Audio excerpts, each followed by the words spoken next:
நாங்க தொழுற தொழுகையால, நாங்க தொழுற இபாதத்தால, நாங்க செய்யற நல்லமல்களால எங்களால சொர்க்கம் போக முடியுமா? இபாதத்தால சொர்க்கம் போக முடியாது. சொர்க்கம் நம்முடைய இலக்கும் கிடையாது.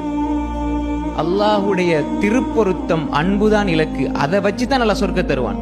நாங்க பிறந்ததுல இந்த இறக்கும் வரை நெத்திய சஜதால வைத்தால் கூட இந்த கண் அல்லாஹ் தந்திருக்கிறானே, இந்த நியாமத்துக்கு நன்றி செலுத்தியவர்களாக முடியாது. கோடான கோடி உங்கள்கிட்ட வந்து கொட்டினாலும் கண்ணை கொடுப்பீங்களா? அல்லாஹ் கேட்கிறானே, அலம் நஜஅல் லஹு ஐனைன் வலிசானன் வஷஃபதைன். நாங்க உங்களுக்கு கண்ணை ஆக்கலையா? 2 கண்ணை நாங்க உங்களுக்கு தர இல்லையா? பாருங்க. அப்ப எனவே நன்றி உணர்வோடு வாழுகின்ற பக்குவ நிலை வந்து விட்டால் மகிழ்ச்சி வரும், உள்ள மகிழ்ச்சி வரும். அல்லாஹ் எனக்கு இவ்வளவு தந்திருக்கிறான். மேல உள்ளவங்களை பார்க்காதீங்க. தீனுடைய விஷயத்துல மேல உள்ளவங்களை பாருங்க, துனியாவுடைய விஷயத்துல கீழே உள்ளவங்களை பாருங்க, உள்ளம் அமைதி வரும். நாங்க பாக்குறது துனியாவுடைய விஷயத்துல மேல உள்ளவங்களை, எனக்கு மேல இருக்கிறான், எனக்கு இல்லை, எனக்கு இல்லை, எனக்கு இல்லை என்றால் நன்றி உணர்வு வராது. நன்றி